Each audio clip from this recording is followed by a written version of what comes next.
Hi, and welcome to Untitled Chapter. We're really glad to have you here today for a teaching by Jetsunma Ahkon.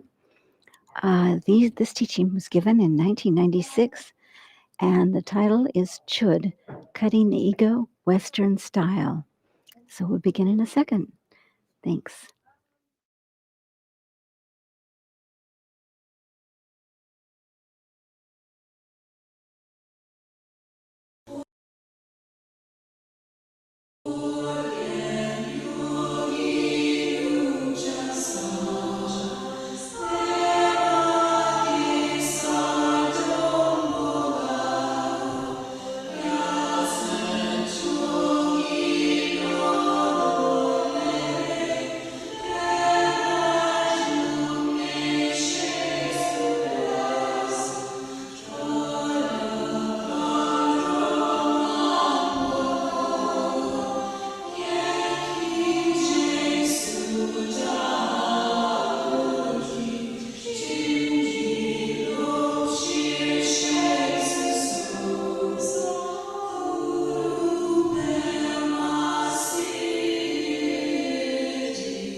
Now, for today, for the adult portion of our teaching, I've taken a request. I don't normally do this. I don't usually. It sounds like I'm playing music at a bar and someone's asked me to play Melancholy Baby. Well, all right, I'll do my best. But I have this very good old new friend from New Zealand who has come to visit us, and I'm very happy to have her.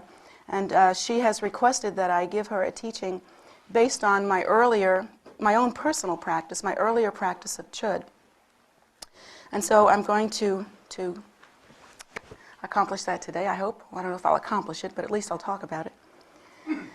So the main thought about this teaching that I'm going to describe to you is that, and you have to understand that all of this occurred before I ever met with my root guru, with either one of my root gurus. I have two root gurus. So I hadn't met with either of them. I had not met with the path called Buddhism in this lifetime. I had not read any books about Buddhism, didn't know anything about Buddhism. In fact, I'm embarrassed to say now that I thought the Tibetans were kind of smelly old guys that sat on rugs. I really did think like that. I'm sorry, but that is the truth. And I am bound to tell the truth. So here I was about, at the time, I think I was 20. And I had known for about 1 year that I had to engage in a course of preparation for some later events in my life. I really didn't know what the later events were. I had no idea about being connected with Buddhism or anything like that. But I've always known that there would be something, and I've always known that I should begin to prepare for it. And so at the age of 19, I received certain indications that it was time to prepare. And so I had already begun on my program of meditation. And at that time, right around the time that I was 20, I had my first son, gave birth to my first son, and he was a very cooperative son. He was willing to take naps during the day so that I could meditate. And I swear I didn't bonk him over the head or anything. He just took naps. And so I was able to engage in meditation in the morning, early in the morning, and then in the afternoon during his nap time, and then later on in the evening. And I was very much involved with it. My feeling for the meditation, for my practice, was that this was really the main part of my life, and everything else was kind of black and white. That was the color part, somehow. So in my practice, every time I would come to a place where I felt as though I had engaged in a certain element of my practice for long enough, or it just simply felt naturally time to move on, I would request inwardly and request to, I have to say, the absolute nature, which is the way I understood divinity at that time. What was the next step? How could I practice, and how should I continue to grow and engage? And this one time I received a sort of an awareness and an indication and instruction that I should begin to practice in a certain way. And so here's what my practice looked like. I would actually, at that time I didn't know that it's better to meditate sitting up. So I meditated some of the time laying down and some of the time sitting up. And I actually found that when I laid down, I would fall asleep. So eventually I developed the habit of sitting up. So slowly, slowly, we find our way. And what I would do is I would set up kind of a symbolic altar. I had a dresser top that I would use for this purpose. And at this time I thought that I would put representations of all things physical. So I had some plants, leaves and things like that. I had some food. I think it was fruit generally, that kind of thing. Pebbles, rocks, brightly colored things from outside. And then I put a mirror because somehow instinctively I understood that although I was in sort of a quandary. I hadn't had any teachings yet. I was extremely spiritually oriented, yet the only teachings I'd received indicated that God was kind of an old guy with a beard that sat on a throne somewhere, and he was making X's if you were bad and checks if you were good. And that was pretty much my understanding of what religion was in our time. And I didn't really buy into that. I really didn't feel that that was appropriate or acceptable, and it seemed to me just not right. So my understanding of the divine nature, or what was called God at that time, I had to develop from within myself. And I didn't like to use the word God because I thought that indicated we were talking about something separate. I really felt that whatever that absolute nature is, that it is absolute to the point where it cannot be separated from one thing and another. That whatever that nature is, it must be all pervasive. That it must be the same nature that causes fruit to ripen or flowers to come forth in the springtime as it is to make my own heart beat. And I really thought that was it. That I didn't know what to call it, but that was absolutely it. And so, as well as I could understand, I began to meditate on what Buddhists call the primordial wisdom nature, or the uncontrived natural primordial view. There are many different ways to describe it, but that was what my meditation consisted of. And so my altar had a mirror on it. It had all of these things that represented earth, and in my mind, that represented all that is form and all that is formless, all that is physical, or I didn't have the word samsaric, or I didn't have the idea of things that are contained in the cycle of death and rebirth. I merely thought of things that are displayed in form, and those things which were absolute and natural and uncontrived. So I thought my altar encompassed both elements of reality. And I was pretty satisfied with that as being something I could work with. So I began my practice, and I used to meditate on this absolute nature, and I used to think, this nature, what is it? What is it like? What is this thing? And I would think to myself, well, this is the same nature that causes flowers to open, the same nature that causes my heart to beat, the same nature that causes my son to be born to me, the same nature that makes people love each other. It must be that this nature is sort of the fundamental, foundational, underlying reality. And so I thought like that. Instinctively, I understood that this nature was natural and uncontrived. Like, for instance, if we were to meditate or sort of rest in that nature, we wouldn't be thinking, oh, I want this, or I don't want that. This is beautiful, and that's ugly. We wouldn't be thinking like that. I understood that that nature was some kind of restful state that was spontaneous and luminous, but free of contrivance, free of the distinction of self and other, free of the distinction of good and bad, hot and cold, ugly or beautiful, here or there even. So I didn't even think that in this state, time and space actually applied. I realized this state was free of that kind of defining or discriminating conceptualization. And so I thought to myself, this is the underlying reality. And when I meditated on that state, I knew or I tasted that upon holding the mind in a natural, restful state, in that natural, restful state, free of contrivance, free of discrimination, there was no potential for suffering in that natural state, because nothing that causes suffering was there. Grasping and desire wasn't there.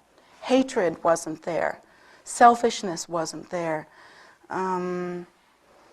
Anger wasn't there. Ignorance wasn't there. We weren't, when we meditate on that state, we're not blind to that state. So I didn't feel like there was ignorance there or dullness. Any of those things that cause suffering, I felt were not inherently there in that nature. So I began to think, this nature, this is something. This is something. This is really something.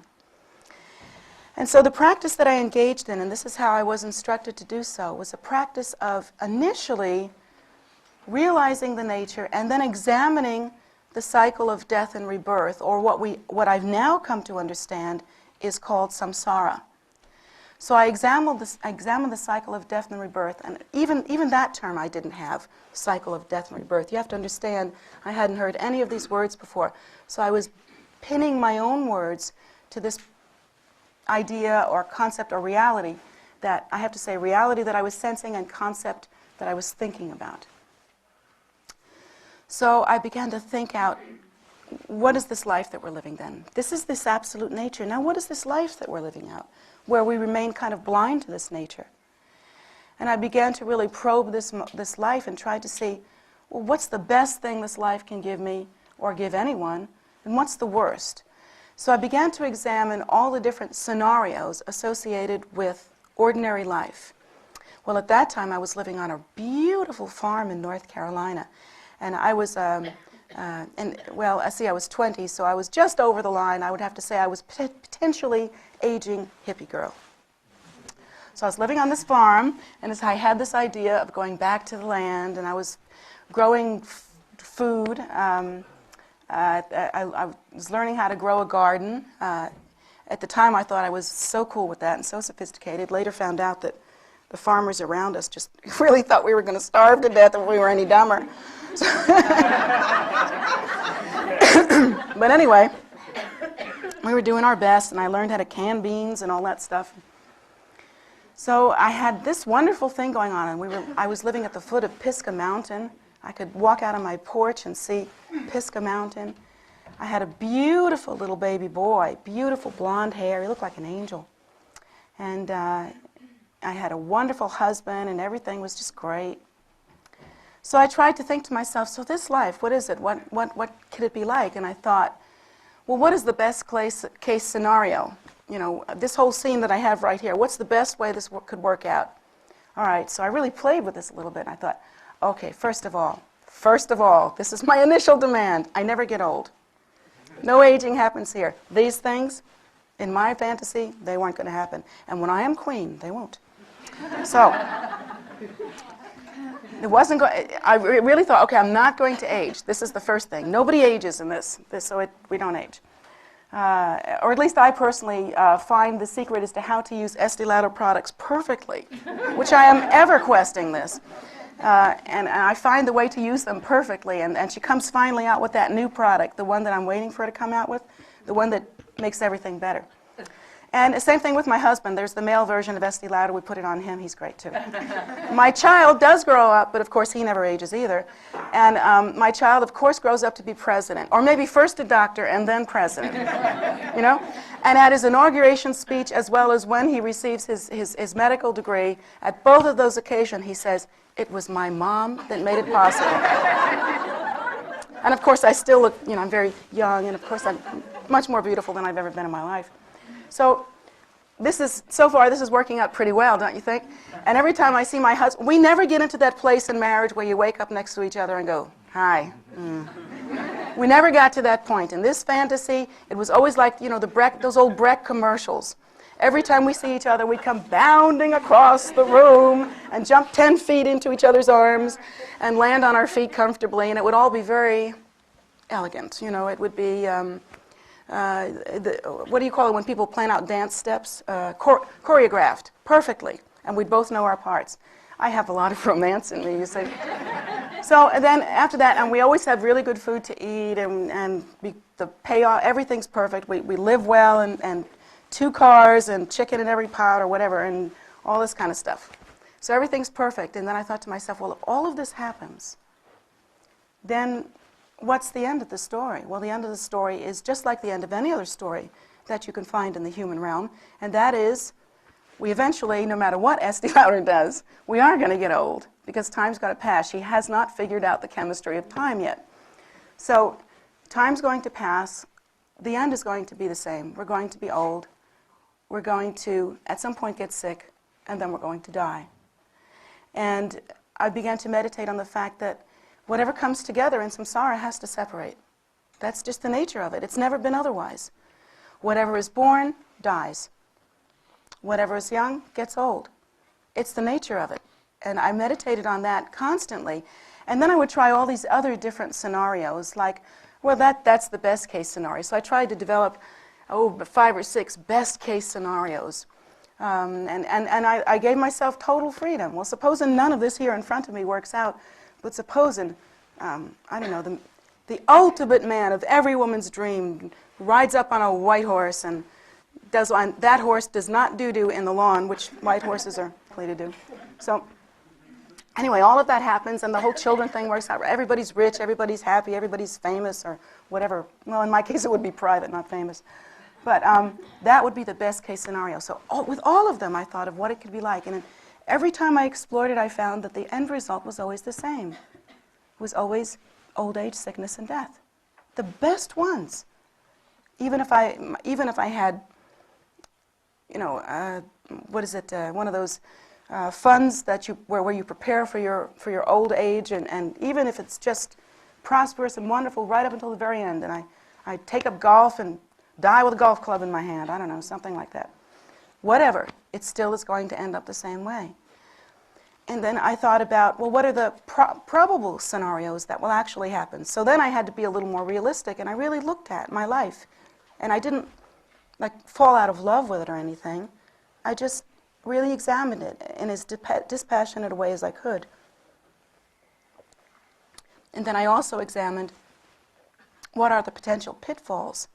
I also understood that you can eat health food, exercise all the time, sleep 10 hours per day no matter what, and put yourself in a bubble where there are no chemicals in your environment, and you can do anything you want to. And no matter what, you are still going to experience the same end result, and it's still going to be samsara that we are caught in. You cannot guarantee that even if you do all those things, the minute you step out in the street, a truck's not going to hit you. You can't guarantee that. And so I understood that even though many things about this life appear stable, in fact, they're not stable. So I prepared myself for that kind of understanding in that way, and I would do so every day, that kind of contemplation. Then I began to examine parts of my body.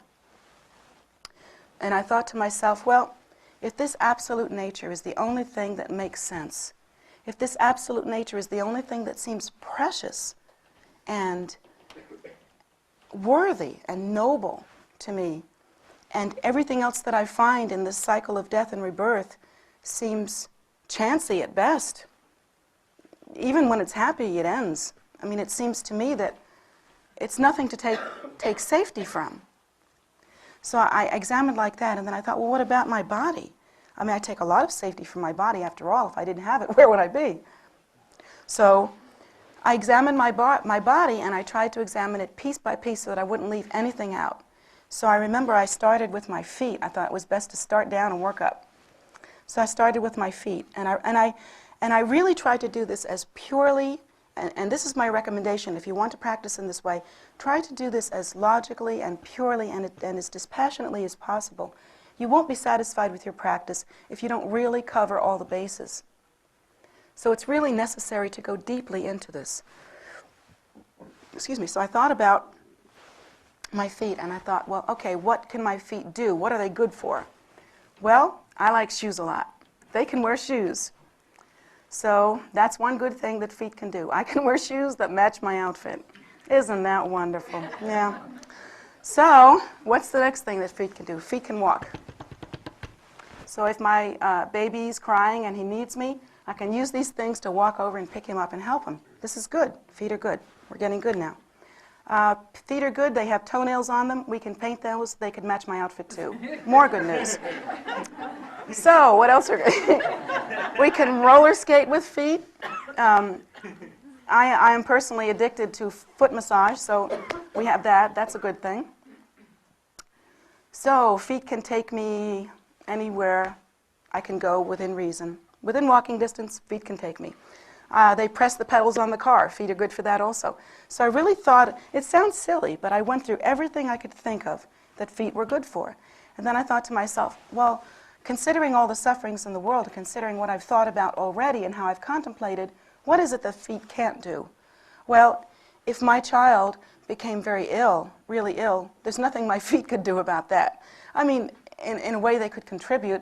They could maybe carry him to a doctor, but ultimately they can't really do anything.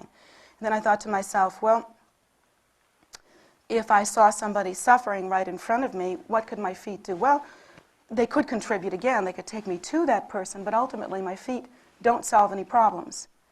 And so I thought to myself, well, these things are really limited then. And I really kind of developed a feeling of, so what about my feet? Like non-attachment. Like it didn't seem to me like I should feel about this part of my body as though I were attached. And so I thought to myself, well, if these feet are so limited, what would be better? What would be better to be here instead of my feet? And I thought to myself, if somehow that absolute nature, if somehow that primordial wisdom nature were here in this place instead of these feet, that would be something. That would be something. And so I actually would meditate on my feet, and I would go from the skin to the muscle, to the tissue inside of it, to the bones, down to the very cellular level, and I would think, this I offer to this absolute nature, and I pray that in exchange, somehow the blessing of that nature will be here, and that where I am, there will be some comfort in the world. And I used to pray that, and every single day I would pray that with such longing, because I took the time to meditate on the faults of cyclic existence and the nobility and blessing of that primordial wisdom nature, and I could see the difference. And I was so moved. Here in this world, there's nothing of that. There's only the ordinary stuff, and so I would pray so hard. I felt like this whole thing is on my shoulders. I really took this responsibility for everything, and I said, oh, I just prayed so hard that somehow this absolute nature would be here, and I felt like I completely renounced my feet. Like I looked at my feet and they would look like something else. They became to me very foreign. Suddenly I looked at my feet and I thought, I've given them up. I don't own them anymore. So if someone were to say to me, would you walk over here to help me? There's not even any point of saying yes or no. I've already offered my feet. They're going to do it. So I feel this sense of non-attachment, or the realization that my feet are nothing to cling to. And so I would meditate like that sometimes for, it depended, until I felt really satisfied that I had given these things up. Sometimes it would take a couple of days, sometimes it would take a week, sometimes it would take a month for just one element. And I would go from my feet to my ankles, to my legs, to my torso, to my upper body and my head, as well as different external circumstances of my life. I would think like that also. Like, for instance, my car. What good is my car? What can it actually do? Drive, big deal. But what can it actually do to benefit the world? That kind of thing. So I thought like that I would spend this whole time of preparation simply getting ready for what I didn't know. I really didn't have a sense of what the work was going to be, but I knew that this was the truth and that it had to be done this way. I really knew that what I was meditating on was the absolute truth.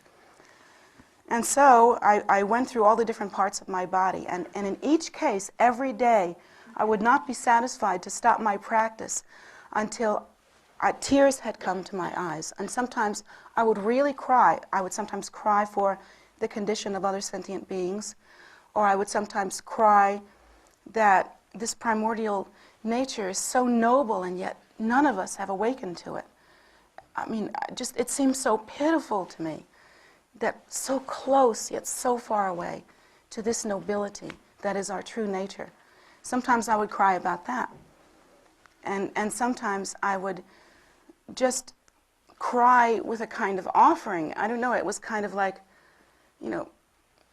I offer my feet, please accept my feet. Please don't let this be all there is. Please don't let this be the whole story.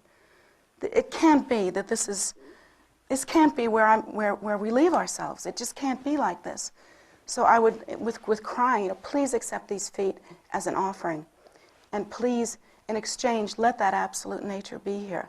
And so I would never be satisfied with my practice until I was actually crying, or I felt that I had really understood to the depth of my heart that this was the way it had to be, and that this was a kind of necessary generosity that was performed for the sake of beings.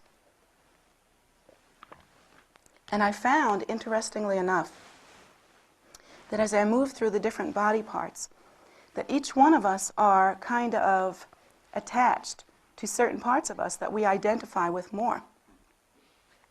I don't need to tell you which ones they are, do I? So, I found that we have this identity, this assumption of self-nature as being inherently real, actually eventually leads to this sort of foundational sense of identity.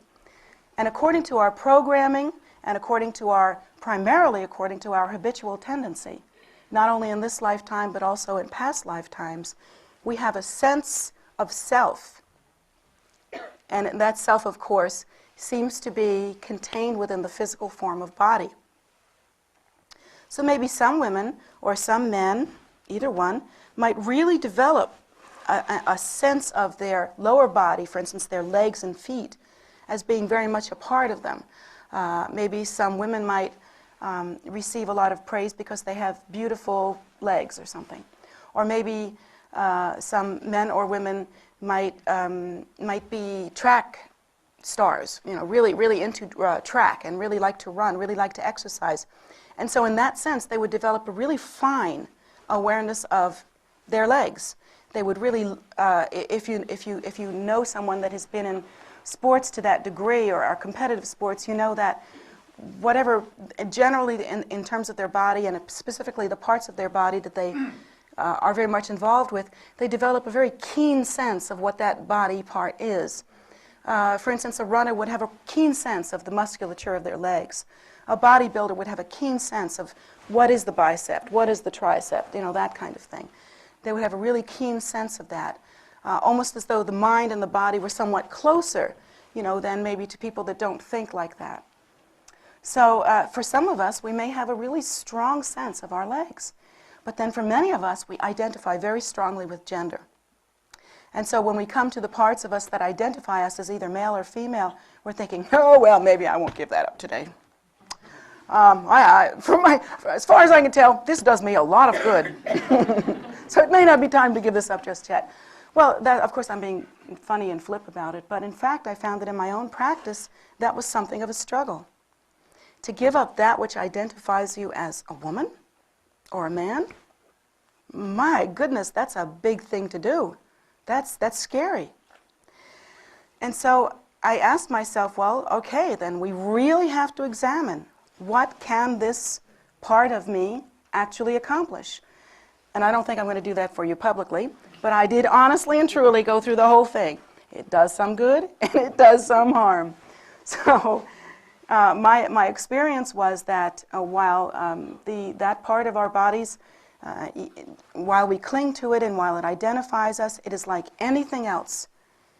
It has its benefits, it has its pluses, it has its responsibilities, but it definitely has its limitations. And there's definitely a lot that it can't do, and in fact, like anything else in samsara, it definitely causes lots of problems as well, which some of you may have noticed. But anyway, then I went further and I found that another part that is very hard to think of as renounced is the head. Because most of us feel as though we live in our heads. We feel like that's really where we're centered. And maybe in some cases you might find that the heart is also hard to give up. Because we think, oh, heart stops beating, I'm dead. And there's a panic that comes up there. So there are different things that we have to work through at any time. But I found that the best way to proceed through that is slowly, slowly. Always preceding it with meditation on the condition and suffering of sentient beings so that the motivation is there. and really seeing that no matter what, even if you have 10 hearts and 25 genitalia and 16 feet and all the different parts, if you had them in extraordinary condition and many of them interchangeable, in different colors and maybe even one print, still, even if you had all of that, still the result is pretty much the same. And so I would meditate on that until I was really secure and certain in that. And sometimes in my practice I would have to go back, and maybe that day I didn't even make the offering of that body part. Maybe that day I simply had to remain in contemplation on these issues because I could feel that there was attachment there that needed to be dealt with. So I would work as hard as I could until I felt that I had gotten to some level of result, and then I would continue. And for certain aspects of that practice, it really did take a month, a whole month, just for one small thing. And so eventually I found that I was able to go through every single part of my visible body. And then even there, I was able to think about my five senses, right? My eyes, my vision. That's another thing that really we are very much attached to. The idea of being without vision, of course, is terrifying. But then when we really examine what these eyes actually do, it's interesting to find out that while they do prevent us from running into trucks or maybe walking into walls, or they help us to read books, and we can watch TV, and we can see our children, we can see our families, we can see our loved ones, we can see beauty, we can see in the mirror, that we can see all kinds of things. These eyes are really good, right? I've also found, when I really examine them, that these are the eyes of dualism. That these are the eyes that are actually literally an extension of dualistic thinking. These are actually the eyes that are meant to see samsara, or the cycle of death and rebirth, and only that. That's all they can show me. They're not able to see the primordial wisdom nature. They're able to see that mirror on my pretend altar that was like a symbol of that, but they cannot see deeply. They cannot really see anything. They are useful in that eventually I came to understand, for instance, without my eyes, I would not be able to read my prayers, and I would not be able to read text of any kind. So I've come to understand that definitely the eyes, like any of our senses, make us, according to the way humans appear in this realm, complete. So that with all of our senses and faculties complete, I came to find out eventually that we can practice Dharma because of that. So this is a really good thing. But I have to say also that I find that the five senses are really, although they can be used to help an ordinary sentient being practice the practices that bring about the awakening to the primordial wisdom state, still I have to say that the ordinary use of these five senses is extremely limited. That I cannot directly use my eyes to liberate or terminate the suffering of anybody else right now. Eventually maybe I can if I keep reading the text and really practicing. But for right now, well, I could maybe help somebody cross the street if they couldn't see. Or if someone got something in their eyes, maybe my eyes would work well enough to get it out. So there are pros and cons of the five senses, but ultimately I find out that whatever they are not enough. I found out enough to know that I intend to use them to accomplish practice, that I intend to use them to benefit sentient beings. So I felt that ultimately, concerning the five senses, I found them to be more like workhorses. They should not dominate me. I should not look at the world and go, oh wow, oh wow, oh wow. I want that, and I want that, and I want that, and everything's a big feast of desire, and all I think about is gimme, gimme, gimme, gimme, gimme. The old mantra, gimme, gimme, gimme, gimme, gimme. So if I use it like that, then what are these things? They're just round spheres of flesh. They're nothing else. It's just meaningless. In fact, that they would help to hook me in even deeper to samsara if all I see is objects I desire. And I thought about my ears in the same way. I could become, I don't know, kind of like, maybe I would listen to some music, and I really like music. So I could become maybe hypnotized by the music. I could become entranced. I could become sort of addicted to music, and maybe that's all I think about is music. And in my head, there's always this music. Have you ever happened where you get a song stuck in your head and you think it will drive you out of your mind? That kind of thing. So what if I were to really do that with music and just remain in that kind of, oh, music is so wonderful. You might think, well, okay, the benefit of that would be that it could be relaxing, it could be pleasurable. Maybe if I shared the music with someone else, it might make them feel temporarily better. But ultimately, if I use my ears to just give myself some kind of narcotic experience like that, what good are they? I'm going to stay in samsara, and I'm never going to get out. It's not going to produce any real result. Ultimately, I came to understand, here in this day and age, I came to understand that with my ears, they are precious because I can hear the voice of my teacher. I can hear the prayers. I can hear the sound of mantra. So my ears have become to me precious, but I have also understood that in truth, while they may be a beautiful and precious animal, they are a workhorse. And they should not dominate me. I must dominate them. And so I'm thinking like that. Even with the five senses, I learned how to renounce them and how to experience them as something which will lead to ultimate benefit rather than something that is temporary. And I thought that way about touch as well. Touch can be very seductive. We can live our entire lives wishing nothing but to be in love and to touch our loved ones and to have that wonderful sensual kind of experience. And many of us have the kind of lives where we simply go from one of those to another and have that kind of experience. So it can be very seductive. And touch is good. I can comfort my baby. I can soothe someone who is not feeling well. I can make happy someone that I can touch temporarily. But I came to understand that touch has its limitations and that it can be seductive. And I came to understand that ultimately it is touch that enables me to turn my page. I can tell where the page is like that, see? I can feel like that, where touch tells me how to get to the prayer that I want. And so I've come to understand that touch is another animal that can be ridden and can bring about benefit.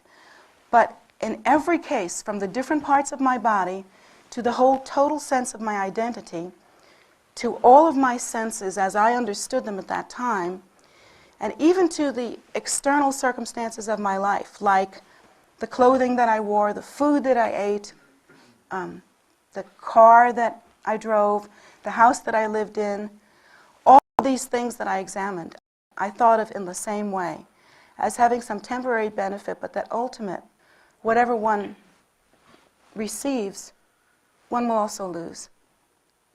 And that these things are very limited. And you might say to yourself, well, gee, did you develop a kind of cynicism? Did you just sit around making yourself miserable all day long?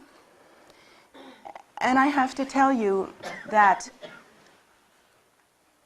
in truth, there are moments when I felt the grief of sentient beings, and I recommend doing this.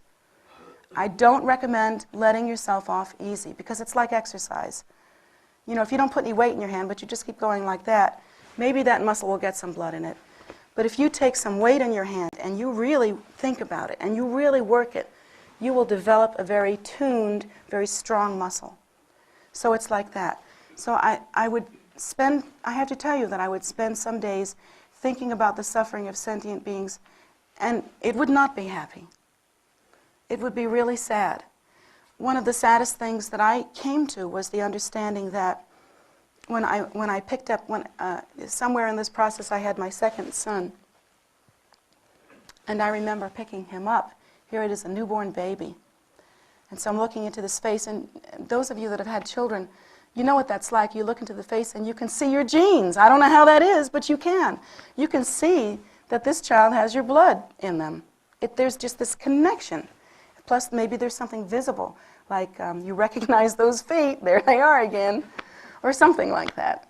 And you have this sense of that. So I remember here's this newborn baby, and this connection with this child. I breastfeed this child, I gave birth to this child, at least in part, looks like me, love this child so much. There's nothing like that feeling. You can hardly think about anything else. And so I'm holding this child in my arms, and I'm thinking, I will never let you suffer. I will never let you suffer. I will never let you get cold. I will never let you get hungry. I will, wherever you go, even if you have to go off by yourself, I will watch you and I will follow you and I will make sure that nothing happens to you. And so long as I am alive, you will have food, you will have clothing, you'll have a place to live, you'll be safe. And then I realized what I had just said. As long as I'm alive. Then I realized, that's no promise at all. What's that? I'm lying to my child. And then I thought about, well, what if I could somehow provide for my child all the way until the time of their death? And I thought, yeah, but when my child dies, can I guarantee that that death won't be a suffering? Can I guarantee that it won't be a terrible feeling of loss, or it may be painful in some way? You know, can I absolutely assure that my child is going to die in a painless way? There's nothing I can do about that. I don't have that kind of power. So I thought to myself, here I am. How disgusting. Here I am holding my newborn baby in my arms, and I'm making all these promises, and I'm lying. And this is the first thing I've done for my child, is to lie to him. And that really made me unhappy. I just couldn't think what to do. And so I used that as a way to practice, and I thought to myself, therefore, this temporary reality, this human reality, it's worth nothing. If there is a way to absolutely embody this primordial wisdom nature, I know this nature is not limited by death. I know this nature is something that is all-pervasive. I know it. I don't know how I know it, but I know it. And I think to myself, if only I could really embody this nature, then I think somewhere in there is the way to protect my child. And it was really being a mother that educated me into how to feel the same way about sentient beings. Because ultimately I came to understand that, you know, if you look at two children side by side because you're the mother of one and not of the other, what is that? These are both my children. I mean, how do I say this is not my child and this one is? I couldn't even, that doesn't make any sense to me. So I came to understand that that was the way it had to be. I had to not lie to sentient beings. I could not hold these beings in my arms and say, here I am for you. I'll do anything I can for you. Because it was complete, pardon my French, bullshit. You know, I was lying to them. And so I began to think like, well, if I could just, if this primordial, if this unlimited, luminous, pure, uncontrived nature that is free of suffering could somehow be here. That's it. That's it. But how to do it? How to do it? Well, I didn't, at that time I really didn't have the answers, honestly. And I have to tell you, that part of my life was, it was maybe like mountaintops and valleys at the same time, because it was the bliss of feeling that I had come to understand the faults of this world and had come to truly reach for and lift my sights to something that was so much purer, so much better. And I really felt that bliss of that and kind of excitement of being on my way, a happiness about that, but the suffering of knowing that you could do nothing but lie to your child. The suffering of knowing that everything that we see, it looks so good, it's all colorful and wonderful, and it's bullshit, it's a lie. That kind of suffering, it was a very difficult time, plus the struggle of thinking, I've got to find a way. And I had no teacher who could give me the way. I had no teacher at that time who had not come into my life yet, who could say, all right, then do this, this, and this, and that will happen. So I'm struggling with this, and I'm thinking every day, what can I do? What can I do? I mean, literally, I had gotten myself into such a state that if I could have physically ripped out my heart and handed it to Lord Buddha himself, or no, I didn't think of Lord Buddha. At that time, I forget. It was just that absolute nature. If I could rip out my heart and physically hand it to the absolute nature, I would do it, because I was going crazy, kind of a little crazy. There was sort of this crazy yogi phenomena happening. You know, I was a little crazy with this idea. And I couldn't think about anything else. It was weird, you know. I would sort of reward myself at the end of the day. here on this farm, and I remember I'd like sit down and have a cup of tea and a snack. Or I remember one day, splurged and went out and got some potato chips. Now, I like potato chips, but potato chips don't like me, so this was a splurge. So anyway, I thought I was going to have some potato chips and a Coke, so I had a potato chips. I was thinking, this is great. I'm living now. Hey, some sort is not all that bad. Potato chips and a Coke. Wow. So I'm eating potato chips and a Coke, and suddenly I get this stuff in my mouth, and I'm going, what is this? What is this that I'm doing?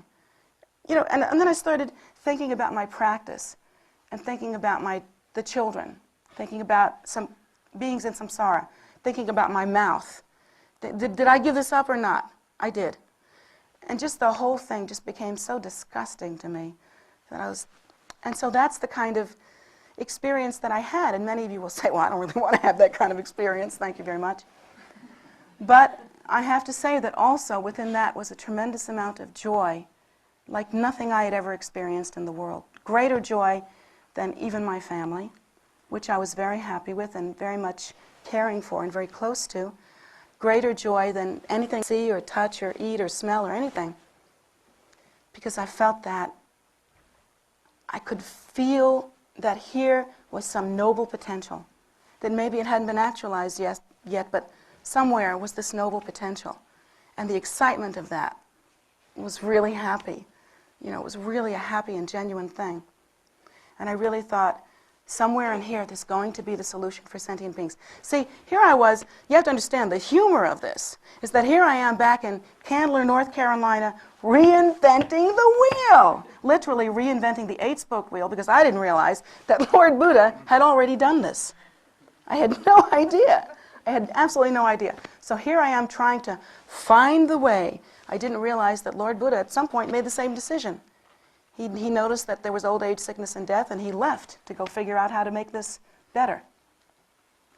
And he took off and tried to make it better. And so, in a way, that's exactly what I was trying to do. If only I had known that I could have short-circuited that a little bit.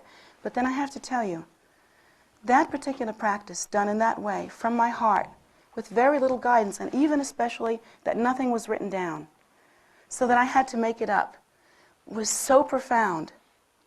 And the wonderful thing about it was that when you practice sometimes, particularly Westerners, we have this habit. I think it may be somewhat unique to us, because our experience is so multiple. I mean, we can go into the spiritual supermarket and buy 10 different kinds of bologna. That's the truth. And you can go anywhere and get anything. We have so much to look at, so much to think, so much we can have, that oftentimes when we're given this practice and the teacher says to us, okay, turn to page thus and such, okay, read this practice and you visualize like this, then you say the mantra, then you do the closing prayers, do some dedication, done. Practice is done. We tend to practice like we're writing out laundry lists. We tend to practice with the same fervent regard. On Wednesday, I make out my shopping list. And it's with that kind of fervent regard, unfortunately, that Westerners tend to practice. We need this, we got to have this, we're going for this, let's do it. It's very much by rote. And so I felt that my good fortune was that this practice had to be brought up from the very depth of me. I mean, I had to feel it or it wouldn't work. And so that was my task. To the depth of my being, I had to find a way to renounce. And I had to face the part of me that was attached and addicted to whatever parts, things about my life that I had that feeling for. And I had to face the ramifications if I didn't accomplish this practice. That means we all get to die and everything just goes on the way it is. And that seemed to me unbearable, being so there was so much suffering in the world. So I had to it's as though I had to reach down in the depth of my gut and pull this up every day. It's like it was so hard and so rewarding at the same time. And I have to say that there are very few practices that I do at this time that matches with the intensity and the depth and the regard and the beauty that I felt at that time. Because in some ways it was so natural and so innocent and so total. Because I couldn't stop and go on to the next phase until I had really, really accomplished the previous phase. And that was the important thing. And unfortunately, we don't practice, we don't think like that at this time. So that was my practice every single day. The result that I've had over the years has been that that practice has made my life much easier. In a way, it was kind of like putting money in the bank for the future. Ultimately, I came to understand that my teachers have instructed me that that practice is called actually Chod, C-H-O-D, and there's an umlaut above the O. And actually, although there's no text to go with it, so you couldn't say it was the practice of Chod as it is written in the text, it has been called by my teachers the essence or essential nectar of Chod. And so I have been given permission to continue to practice that way, and also to teach others to practice in that way. And my experience has been that in the future it would eventually make my life a lot easier. Now, how is that? How is that? Well, I'll tell you. It came to pass that in the future there are many sacrifices that needed to be made. And I'm not saying this so that you'll say, oh, isn't she a good girl? Save it. I don't care. But there were sacrifices that needed to be made. One of them was, if I'd had my druthers, I would still be in a farm in North Carolina. By now, I would not only know how to put up beans, but I would have the best darn garden you'd ever see, and all the farmers around would be impressed. And I would have a dairy cow to boot. And so I would still be there. I would still be very much isolated. I prefer a lot of privacy. Even though I seem to be good at this. I don't know why, but I seem to be good at this. And yet I have to tell you that everyone who knows me well knows that to get me out of the house so that I'll come and do my job, it takes, spraying with Pam and loosening her up with a crowbar. So, I mean, it's not my natural tendency to want to come out and do this. I really don't like that kind of thing. And another thing that had to be given up not only was privacy, and that seems to be getting worse and worse, but also personal freedom. Now I'm in the position where if I decide that I want to go somewhere and just not think about whether I look like a Dharma teacher or not, just sort of be myself, I find that it's a little tricky because it happens pretty often that people will come up to me and they'll say, "Are you that Buddha lady?" It really happens on a regular basis. In fact, one time at the airport, somebody came up, running up to me, "Are you that Jetsa Buddha lady?" That Jetsa Buddha lady, that's me. So I have to be, so I have that kind of going on, and you know, I was not brought up as a Tibetan. I was not groomed for this job. I just got this job. And so I found that many sacrifices had to take place, including watching my children have to give up their own privacy, and there were just a lot of issues that, particularly when we first came to this temple, when we first came here, none of the doors that you see were here. There were hardly any doors on the inside of the temple. Everything was very open. And this room was divided in half, and we used to live upstairs, but there were no doors between the upstairs and the lower. And so basically I was not separate from the temple whatsoever. And the only coffee pot, get this, the only coffee pot in the whole place was downstairs where the kitchen room is downstairs now. And I slept upstairs, and I had to wade through students who would, because this place was open 24 hours a day. So I have to wade through students to get to my first cup of coffee in the morning. If that's not love, what is? So how did that practice make all of this easier? And then my students would say to me, "You never smile at me in the morning." Smile in the morning! The weight of the bags under my eyes keep my cheeks from going up. What can I tell you? So anyway,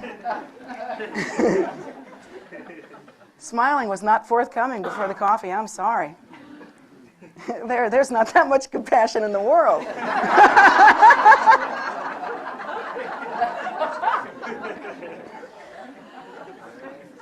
So anyway,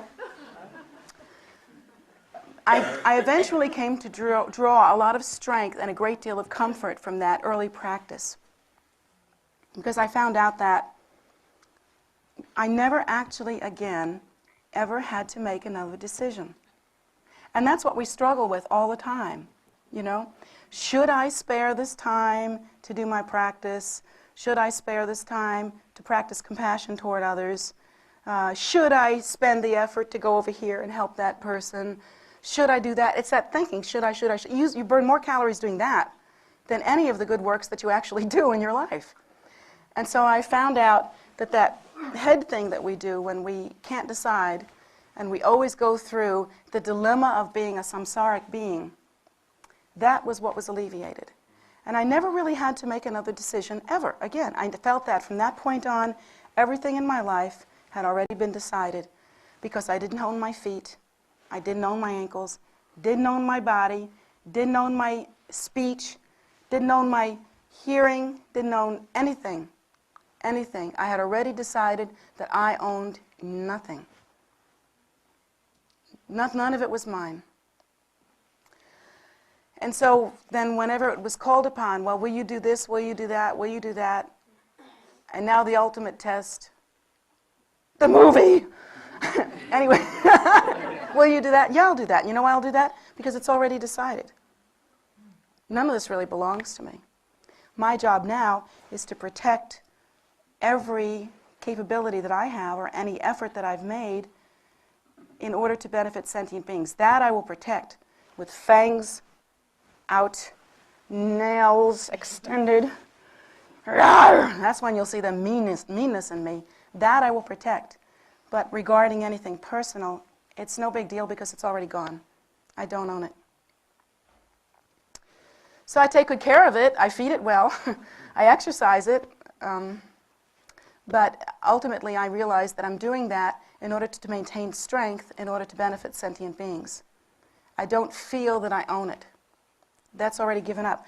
So the rest of my life became not a dilemma in some odd way. Even though there are many aspects of my life that would seemingly be problematic, it isn't a dilemma because already the mind's relaxed. And that's one of the great benefits of that practice.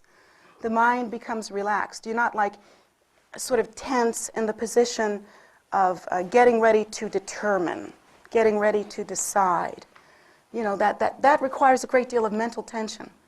So that's done. The mind's relaxed, then it's like, all right, there's a big yes happening. There's a big yes happening. I agree. I agree. It's already done. So I don't have to reinvent that dilemma and solve that dilemma every time. It's already done. That's the great blessing of a practice like that. Plus the great blessing that I have to tell you, once you really examine the faults of cyclic existence that way and the eyes of suffering. And I really recommend if you do this practice, and you can do it sitting, standing, any way you want to. Do it while you're walking around. Just constantly think like this. My recommendation is fill your eyes with suffering. Not your heart, not your mind, your eyes. We walk around feeling insulated. We don't want to see it. You know, you're flipping through the channels and you see that child in, what, Bangladesh or Ethiopia, someplace like that, the ribs sticking out, you know, the face is, belly bulging, ribs sticking out at the same time, and limbs that big around and crusty on the side of the mouth. And why? Because they haven't had any food recently. And no food, no good food consistently. They're starving. And so, you know, the first thing we do when we see that? Change the channel. Because we have the habit of not wanting to see that. We don't want to see that. My recommendation is spend some time seeing it. Stop turning away from the sight of suffering. Use that as a tool. It doesn't mean that you have to, you know, don't give Buddhism a bum rap. I'm not asking you to be unhappy. I'm telling you that if you really open your eyes and see, you are in a scene where you are half unhappy and half happy already. It's already mixed. This is not something you have to pretend. All I'm asking you to do is face it. Really look at it. Do not turn your eyes away from it. So fill your eyes with suffering. Stop faking it. We are a nation of fakers. Stop faking it and really see it. See what hatred produces. See what it looks like. Look into the face of it. See what hunger looks like. Face it. See what bigotry looks like. Look at it. Face it. See what it feels like. Look what ignorance feels like when the kind of like dullness and slothfulness that you just can hardly get yourself together. Get a good mouthful of that. See what that feels like. Look at all of this concerning ordinary experience in samsara. And then, having filled your eyes with that, you can use that as motivation, as a reason to practice. So my recommendation is practice deeply, practice consistently. Do not turn your eyes away from suffering. Practice with courage. Be really courageous about this. And do not be satisfied. Never let yourself off easy in this practice. To the bone. And then give them up too. Practice to the depth of your being until you are deeply satisfied, until you know that you would never take back that offer again. The offer to be a vehicle by which suffering might end. Do not give up your practice until you know that you've done that. Be a hero. All you got to do is be a hero one time in your whole life, concerning giving rise to compassion for the sake of sentient beings. Be a hero. Be undaunted. Do not be happy or satisfied with yourself until it is complete. Do not be happy or satisfied with yourself until you have really seen the suffering of cyclic existence and it makes you sick to your stomach that not only you but everyone you see is caught in it.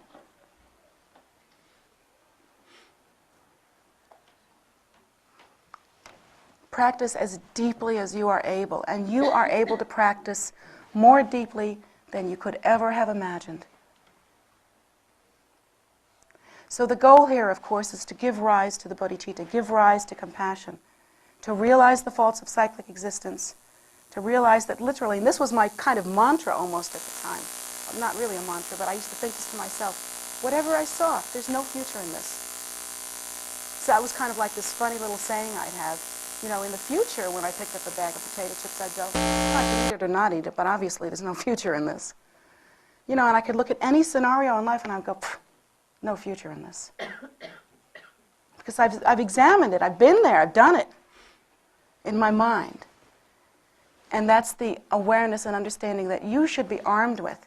Understanding what is in front of you in that way is like, I've used this analogy before, it's like walking through a dark room. Let's say that the lifespan that you have can be symbolized by a room. It's dark because you don't know what it's going to be like. So let's say the room is perfectly pitch dark. All the shades are drawn, it's dark outside, no moon, lights are off.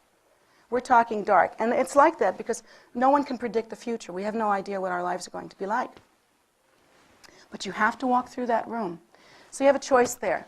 You can either do what we're used to doing, which is eyes closed, nothing. You know, eyes are closed. You don't turn on the light. You kind of just like take it the way it is, and like a fool, just walk through the room. Now, unfortunately, in that room, there's a sofa, there's a couch, there's a table, lots of tables. There's stuff on the floor. It's like any other room. It's furnished, just like your life. It's furnished. So you're going to walk through that room. What? With the light off? With your eyes closed? Guess what's going to happen? Try it in your room. Try it in your house. Just walk around for a while with all the lights off and your eyes closed. You're going to hurt yourself. You're going to fall down. There's another choice, and this is the choice that Buddhism offers you, or that this kind of practice specifically, examining the faults of cyclic existence and examining what is the more noble way. That kind of practice offers you another alternative, and that is turning on the light. Having seen the faults of cyclic existence, that's like you're walking through this room, yes, but I know where the couch is. I can walk around the couch. I know where the chair is. I can walk around the chair. I know where the table is. I can walk around the table. Something on the floor, I can step over that. So, while it may not be our natural tendency to look at life in that way, It behooves us to have that kind of courage, because ultimately it would be like walking through your life really seeing what it is, being able to avoid the obstacles, take advantage of what is there to take advantage of, and don't hurt yourself. So this kind of practice, it isn't like you're sentencing yourself to several months of the worst practice you've ever experienced. In a way, for the first time, maybe for the only time, you're being your own best friend. You're really looking, really seeing, not copping out. And because of that, you will be more competent to move through your life than you might have been otherwise. And not only that, you've given rise to the great bodhicitta, the great compassion, and you have understood that while you are alive in this world, you cannot accept, you cannot bear the suffering of sentient beings. You see that it becomes somehow disgusting and unacceptable to you that your 2 feet, that yourself could be here in this world and sentient beings could be suffering. And that's why in the practice we give rise to renunciation, true renunciation. We totally give the self for the purpose of benefiting sentient beings. And practice like that will produce that excellent result. This is actually, according to my teachers, this is a combination of preliminary practice called ngundro, which is where we see the faults of cyclic existence and give rise to the bodhicitta. And it's also the practice of Chod. And there's no reason why any of you can't begin to practice like that right now, immediately, tomorrow, today. That practice can be done deeply, as I've just given instruction, but it can also be done in a more casual way as we're walking around. Examine everything you see. And even if you are not a Buddhist, that's fine with me. Even if you're not planning on being a Buddhist, but you're interested in these words and you have some connection with them, great. You don't have to be a Buddhist to practice in this way, because when I practiced in this way, I wasn't. But it is the same ethics, the same morality, and the same beauty that I have later come to find in my religion, Buddhism. And so I offer this to you as a gift, and I really hope that you can take it with you wherever you go, and that for my friend it will bring you back safely. And that for all of you, you will have the most excellent result practicing in that way.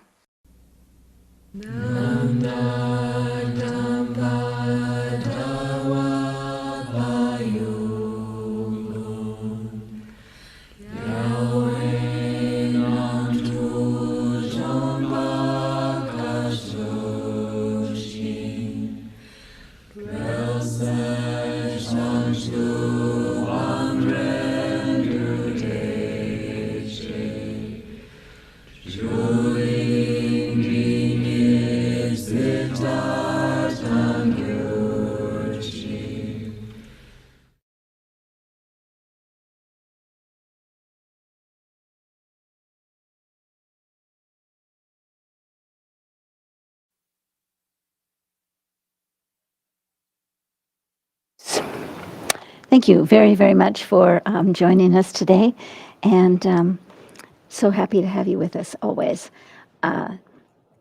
Here at KPC in Maryland, we're getting ready for a storm, but so far it hasn't interrupted the internet, which has been great. And in any case, we invite you, if you're in the area, probably not today because it might be awkward to get here and we want you to be safe on the roads, but to come anytime that it's good weather. The outside is always open, and you can visit the statues and the stupas and get some different energy than you might get in downtown DC, for example, which is nearby. The temple is still closed for the pandemic, unfortunately.